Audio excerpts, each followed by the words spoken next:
Hi guys, welcome to video number 4 for family law, looking at domestic violence. We're on page 35 of your work booklets.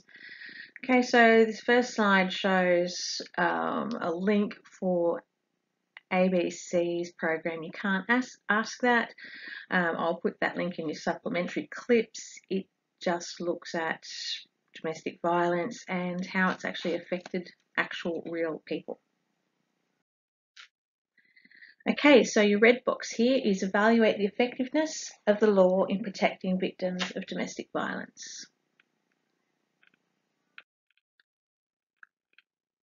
There are two ways that the law deals with domestic violence: through the criminal justice system. I feel like I'm on television. The criminal justice system, blah blah blah, SVU. Don't. Okay, the criminal justice system deals with punishing the actual offender. So that's under criminal law, and the family law system deals with whether the offender is a risk to the children and or the ex-partner following a separation.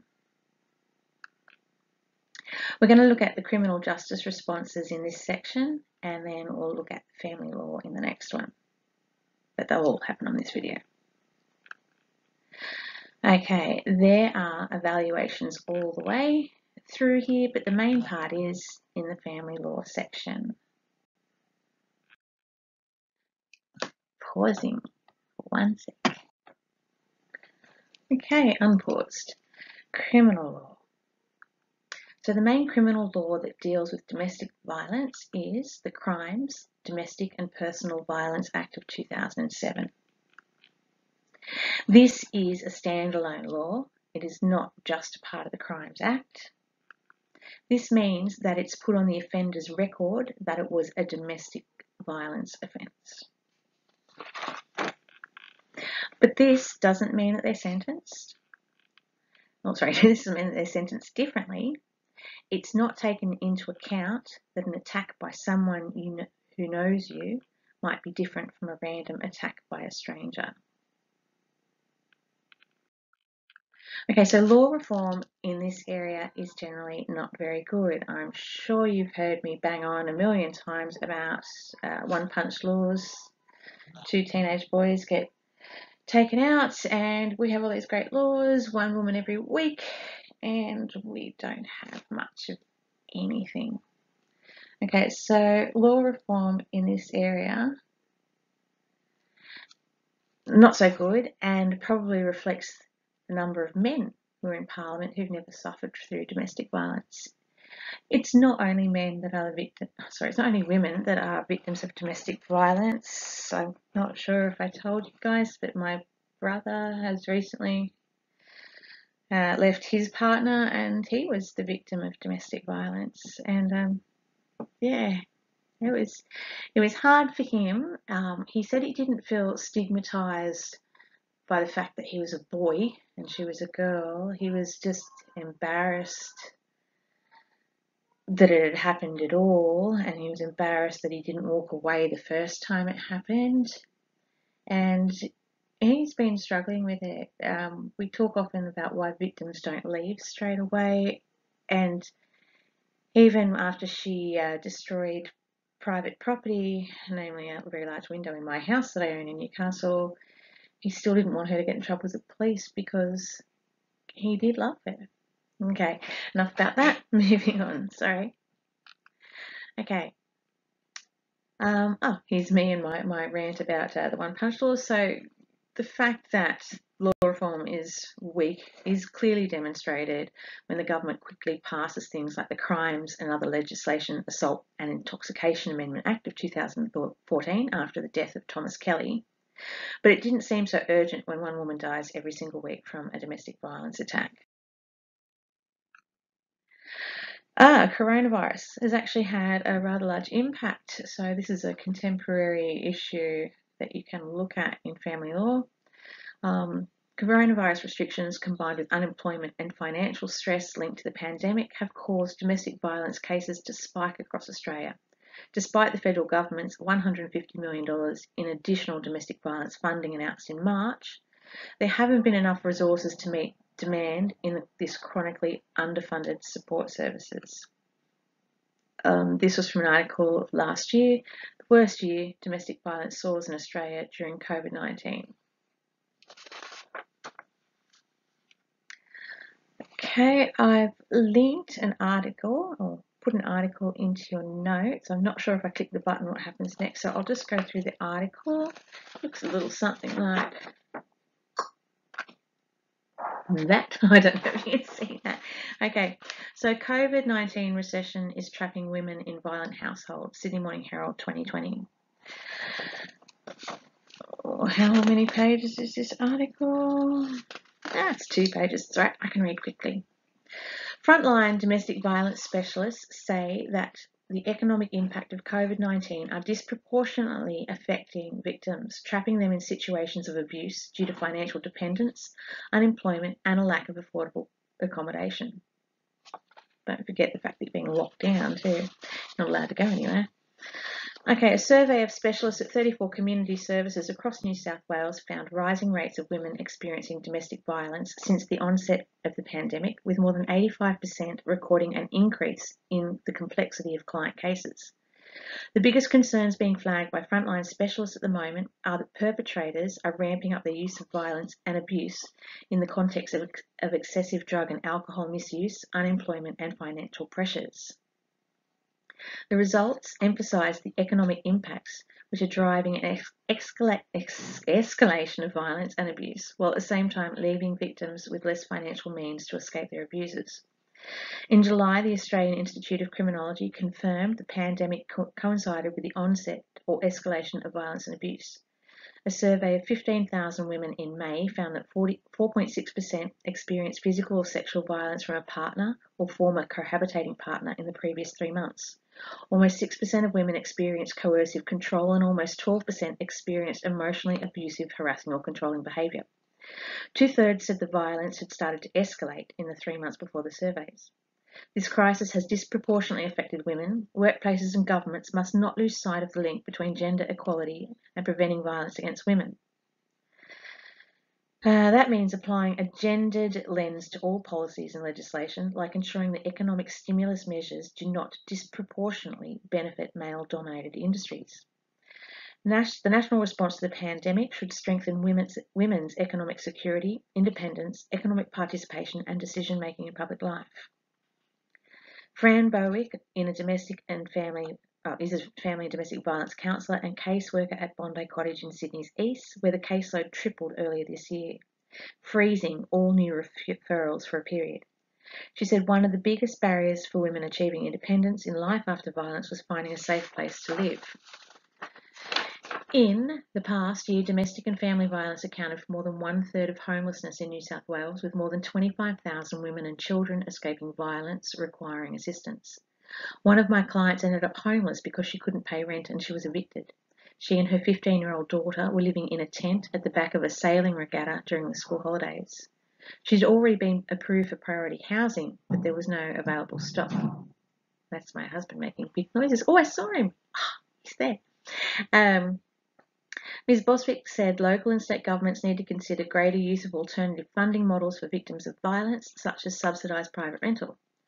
Domestic Violence New South Wales recently called on the state government to build 5,000 social houses, blah, blah, blah, blah.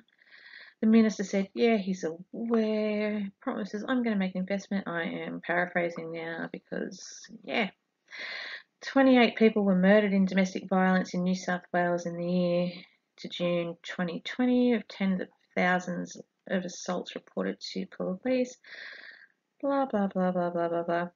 You can finish reading the article yourself, but one important thing that isn't mentioned there specifically, which can be attributed to the effect of COVID-19 on domestic violence, is where people are in lockdown.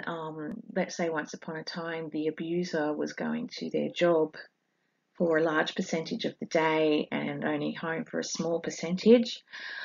If that person is now locked down and is not going to work, that means that the abuser is in the home more often and more consistently, which leads to an increase in the actual amount of violence that's taking place within that household.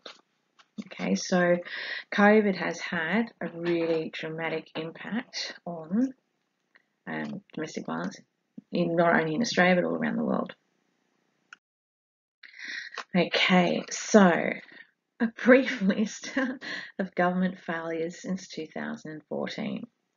So in 2014, they tried out something called the Safer Pathways program, where police were required to assess victims of domestic violence using a questionnaire called the Domestic Violence Safety Assessment Tool.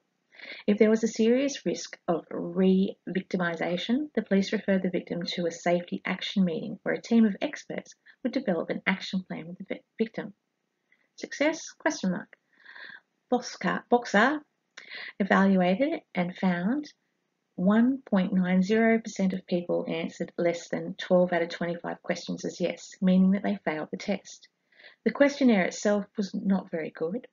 The head of BOSCAR says you might as well guess who is at serious risk. It's not that good. And that came from a Sydney Morning Herald report, domestic violence scheme failing to protect women.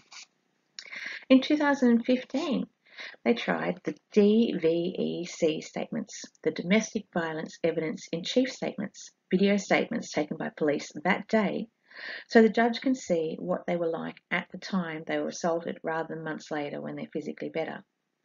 30,000 of these were taken in the first 2 years. Boxar did a proper evaluation and found that these didn't increase the conviction nor the guilty plea rate. They didn't study if it reduces the trauma for victims, though, so it still possibly could have been positive. Turning the slide. 2015. Oh, more letters. We have the DVEQUIPS. This looked at treatment programs for domestic violence offenders, so meetings, counselling, things like that. The effectiveness of the program was not statistically different. Effectiveness program not statistically different to zero. So yeah, basically the figures didn't show that it was making any difference at all. In 2016, we had the Domestic Violence Disclosure Scheme. You can go to a police station and ask to have your partner's domestic violence history. That's pretty good. 350 asked in the first 2 years. 50 were told about their partner having a record of violence. I'm pretty sure if you have to ask, it's probably a bad sign. So you probably should have left anyway. And there is still a review underway on that one to see if it is useful or not.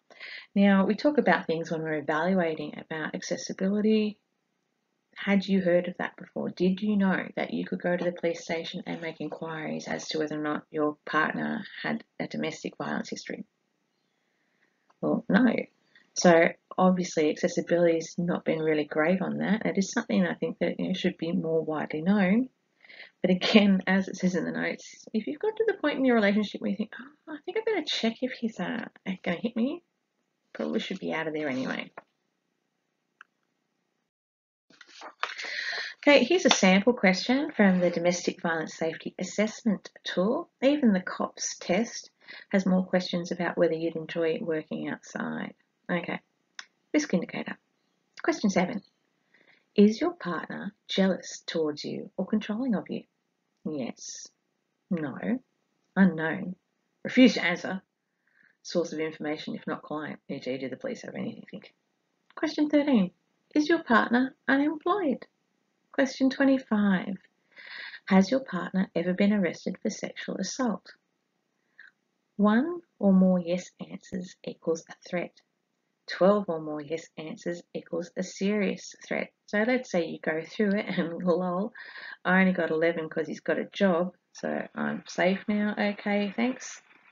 Obviously this questionnaire was not a very good one.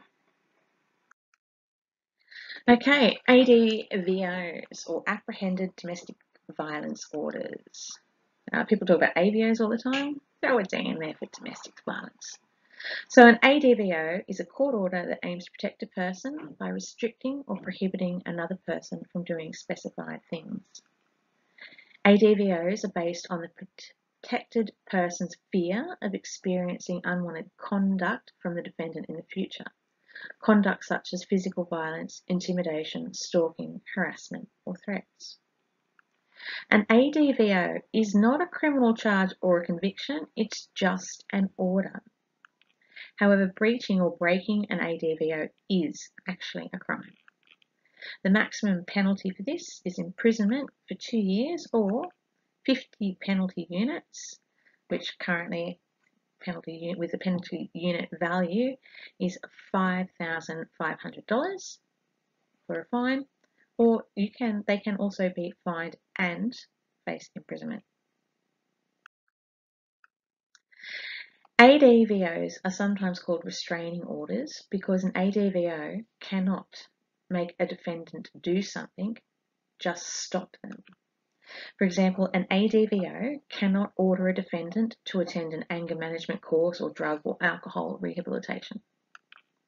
Instead, an ADVO can prohibit a defendant from doing something such as assaulting, intimidating, harassing, or threatening the protected person, or excluding the defendant from premises where the protected person may reside or work. About 80% of ADVOs aren't breached, or at least aren't reported as being breached, and about 30,000 ADVOs are issued each year in New South Wales.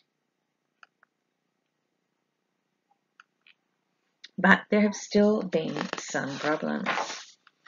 A big issue with the ADVO system was that even when police decided to apply for an order, it had to be served on the defendant. This usually involved going back to the police station and leaving the abuser with the victim in the house. Okay, so something has happened. They say, I want an ADVO. The cop goes, all right, cool. It has to go back to the station to process it, leaving the victim and the abuser in the same house while processing the paperwork. Not a really good approach. Thank goodness there has been a positive change made. Since 2013, police can also issue a provisional ADVO without having to apply. So that means they can produce paperwork on the spot without having to leave the house, which gives the victim some protection. But at the same time, it's still only a piece of paper. Number 2, the police can now also direct alleged perpetrators to leave the family home and hold the person for up to 2 hours to serve them with an on-the-spot AVO. There's a bit of a problem though, because it's not always clear who the victim actually is. Sometimes the violent person pretends that they're the victim, which can be difficult for police to work out if the victim has intellectual disability, mental health issues, or is LGBTQI, etc. So the police actually really do need a lot more training in order to deal with these issues. Or maybe someone trained in this area could go with them, but this is highly unlikely to ever get government funding.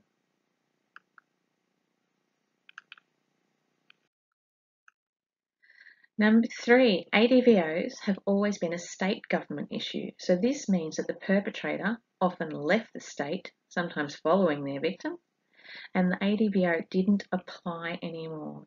Can you see I'm using past tenses there? It took 3 years to get all the states to agree on joining a national database for ADVOs, but they finally got there in 2017. Yay, good.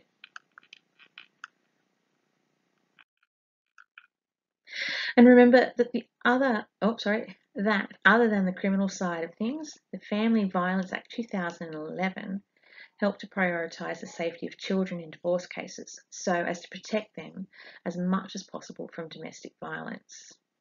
We looked at the case of, can't remember the name, Usail and Mardine there back from 2014. But there are still problems with this that might not be able to be solved through legal measures. So, for example, when there is no case in the family court, then judges can't make orders about it. So, for example, if a woman divorces a violent man and then has an informal parenting plan and it never goes to the court for the judge to use the changes made by the Family Violence Act to protect the children. Okay, so things slip through the cracks. Okay. All right, so there are 2 links here. One's called Any Given Sunday, and the other one is Ladies Who Stab. Are we failing abused women who kill? Now, both of these are like interactive type articles, stories that you can click on. They're in the supplementary clips and go through and have a look at. They've done really, really well. I highly recommend having a look at them. It shows how well we can produce media that's interesting and to learn from. But yeah, have a look at those too. Okay, so we've finished there with looking at domestic violence as part of criminal law. We're going to now look at it as part of family law, starting on page 42 of your workbook.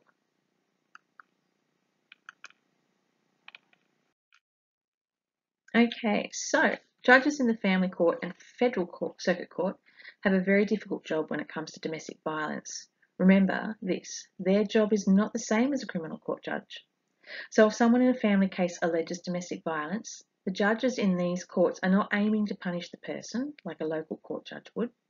These judges are looking towards the future, not did he do it, more will he do it again. Sorry about the he, she pronouns, but just to make it easier.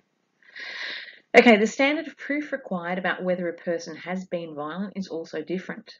Somewhere between on the balance of probabilities to almost beyond a reasonable doubt. At the time that the massive 2006 changes were introduced, there were already concerns about the amount of protection of women and children victims of domestic violence, but afterwards the law underwent a number of reviews. There were 4 major evaluations of the effectiveness of the law in protecting victims of domestic violence after the 2006 reforms. So something must have definitely been wrong. The main problems. Number 1, the law made having a meaningful relationship with both parents a higher priority than protection from harm. Remember, that got switched later. Number 2, the definition of abuse was too narrow. As long as you bashed your partner out of the immediate view of the children, then it was fine. Number 3, there was a friendly parent provision section. That meant you couldn't warn your kids even if they really were unsafe. So, for example, you couldn't say, don't go near daddy because he's dangerous. Even if it was true, you could not give that warning to your children and not expect the partner to bring it up in further family matters and look really bad for you. Number 4, there was also a false allegation provision section. That meant if you brought up domestic violence, you'd be punished if you didn't prove it. So, for example, you might have to pay your ex-partner's court costs if you said, he hits me, but you weren't able to prove it. Fun! So what was done about these problems? Some of these things we already know. We had the Family Law Legislation, Family Violence and Other Measures Act of 2011. It's also commonly known as the Family Violence Act, and if you want to refer to it just as simply as that, you can. Markers will know what you're talking about. Basically, I think I need to press the button again. This law, number 1, made the protection from harm principle more important than a meaningful relationship with both parents. We've looked at that already. There are kids out in my street having a ball. I don't know if you can hear them. Okay, it widened the definition of abuse, adding being exposed to domestic violence as being violence. So that means if the child is seeing or hearing their mum being abused, then that can be shown as a form of abuse, like actually against the children, because that harms the child. That psychologically, emotionally, we know these things. We're not stupid. Number 3, repealed or removed the friendly parent provision.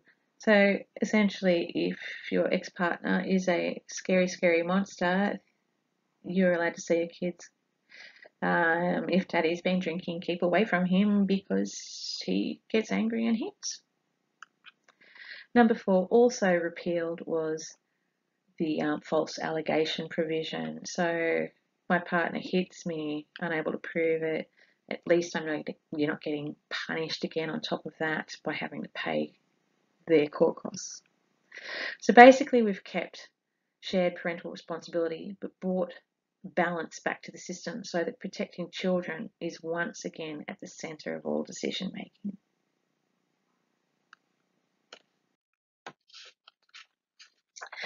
There are still so many issues though.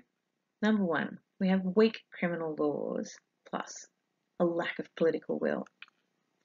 It's been argued that the current system, especially the lack of separate domestic violence crime, is ineffective because it downplays the trauma suffered when someone so close to you commits violent acts against you, as opposed to a stranger, and the continued fear that the person knows so much about where you might be, for example, where you work, where all your family members live, etc. The head of the Australian Law Reform Commission said we should probably start by improving police training using the existing legal options instead of just making a new law. And yep, that would be great. Why not? Let's start with training.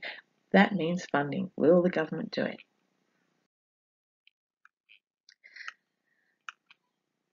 There was a massive Royal Commission into family violence in Victoria back in 2015-16, and this got some action from the Victorian government on the issue. So, for example, there was a promise to set up domestic violence courts.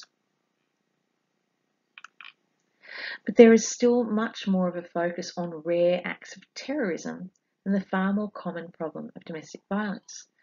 Everyone forgot that man Monis, remember from our Lint Cafe siege, murdered his ex-wife. Imagine 25 years for domestic violence. If his domestic violence charges had kept him away, no terrorist attack. Okay.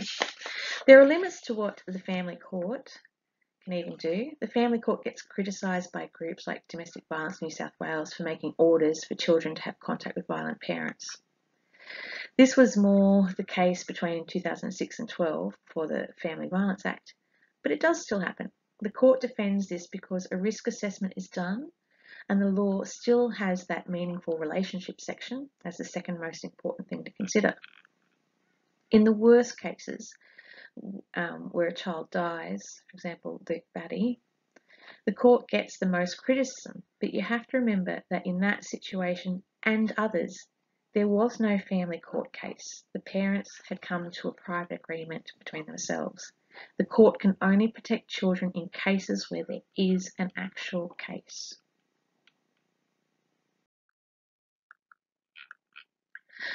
Number 3, you can't always control human behaviour. Diana Bryant, former Chief Justice of the Family Court, has stated exactly what the problem is with using laws to control humans. Ultimately, we can't predict all human behaviour. That's for certain. And I think we see that with AVOs and criminal proceedings. You can have as many as you like, but people still sometimes kill their spouses and sometimes attack them.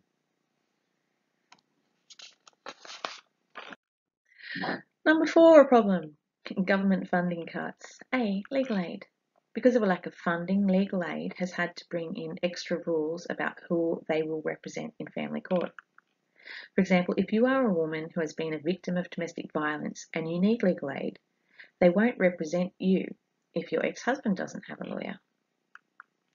So, if you know you're stuck without a lawyer and your violent ex-partner is going to be the one cross-examining you, that is verbally attacking you in court, you're probably going to avoid court and just settle with him to make sure you don't have to go through it. And you'll settle for a worse outcome than any judge would have given you. Second place where government funding cuts have had an effect are community legal centres. The Abbott government, Tony Abbott, way back in the day, the Abbott government announced cuts to community legal centre funding in the 2014-15 budget, knowing that this would almost certainly lead to female victims of domestic violence not being able to access community legal service centres. In an interview on ABC's AM program, it was argued that the cuts to the funding of 60 community legal centres would negatively impact the availability of services to victims of domestic violence.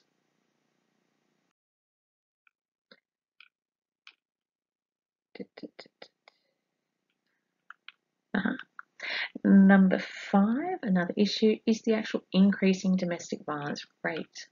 If the ultimate test to see if our policies are working is to whether the crime rate has gone down, then we're failing. Domestic violence was one of only 2 crimes in 2014 where the crime rate actually increased. And it wasn't just because more people reported it, The statistics included incidents leading to hospital admissions, which are reported by the hospital staff.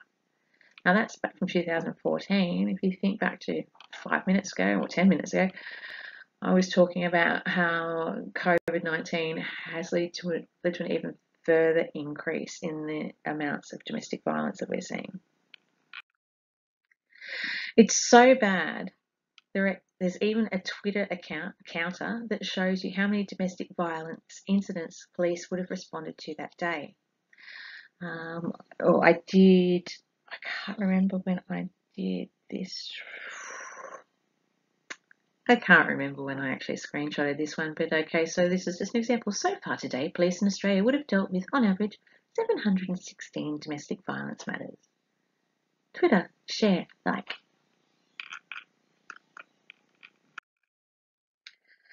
Okay, this is our last slide. Oops.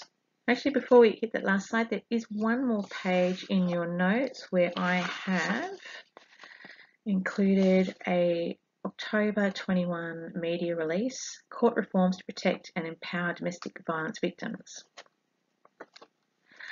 Domestic violence complaints will have extra protections when giving evidence in court, while jurors will be educated on the complexities of abuse under proposed court reforms to be introduced in New South Wales Parliament this week. Attorney General and Minister for the Prevention of Domestic Violence, Mark Speakman, said the reforms would allow complaints in domestic violence criminal proceedings to give evidence in closed court or remotely via audio-visual link. The changes build on existing arrangements for vulnerable witnesses, including children complainants and witnesses, sexual offence victims, and those who are cognitively impaired. Testifying in criminal proceedings can be overwhelming for victims. Expecting them to give evidence in front of a public gallery, which may include the defendant's friends and family, can be intimidating and add to the trauma of the court process. Currently, domestic violence complaints can only give evidence remotely after a successful application to the court, but this is not always granted. These changes provide a prima facie entitlement to give evidence remotely should complainants so choose. A new jury direction will state that delayed reporting by domestic violence complainants should not be viewed as evidence suggesting the allegation is false. Domestic violence is a complex crime due to the intimate nature of the relationships between victims and perpetrators. If you were robbed by a stranger, you'd have no reason to delay reporting that to police. But when you're abused by someone who claims to love you, you have children together, you own property together, and you're terrified of retribution, that's a very different story. Considering these issues, you begin to understand why victims commonly delay reporting. The reforms, which amend the Criminal Procedures Act of 1986, are part of the Stronger Communities Legislation Amendment Domestic Violence Bill for 2020.